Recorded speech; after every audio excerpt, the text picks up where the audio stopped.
আসিয়া কয় বোন ছিল? আপনার আসিয়া মা তো আপনি না? জি 3 বোন। 3 বোন। ও জি মা, আমি তো একটু আগে আপনার সাথে কথা বলছি। আপনি এই যে কথা যে বললাম ফোনে, কিন্তু আমি বলছি। আমি তাই। তো হ্যাঁ হ্যাঁ হ্যাঁ একটু।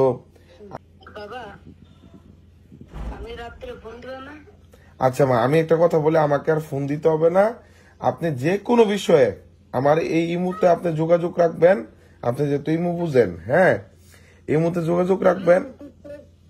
আমি তো অসুস্থ, রাত্রে কথা কবার নিবি। হ্যাঁ, আচ্ছা, আর আপনি বিকাশ নাম্বারটা আপনি দিয়ে দেন মা। আমার খোলা নেই বাবা বিকাশ। আচ্ছা, যে কোনো ভাবে ম্যানেজ করে একটা নাম্বার দিয়ে দেন আমাকে, ঠিক আছে? এই নাম্বার এখানেই পাঠায় না হোয়াটসঅ্যাপে। আমি আপনাদের পরিবারের, আমার কথা শুন, আপনাদের পরিবারের, আপনি যেহেতু অসুস্থ, পরিবারের সকল দায়িত্ব আমি নিলাম। যে কোনো সময় আপনার যদি একটা সন্তান থাকতো, নিত না, আপনি আমাকে বলবেন মা, যা আমি আপনার সন্তান হিসাবে আপনাদেরকে প্রত্যেক মাসে 20,000 করে টাকা পাঠাবো। যে কোনো বিষয় আমি সবসময় আপনাদের দেখবো। আর আসিয়ার প্রত্যেক মৃত্যুবার্ষিকীতে সবচেয়ে বড় তিনখানা আপনাদের এলাকায় আমি মিলাদ করাইয়া দিব, আল্লাহর কাছে দোয়া পড়াইয়া দিব। ঠিক আছে মা?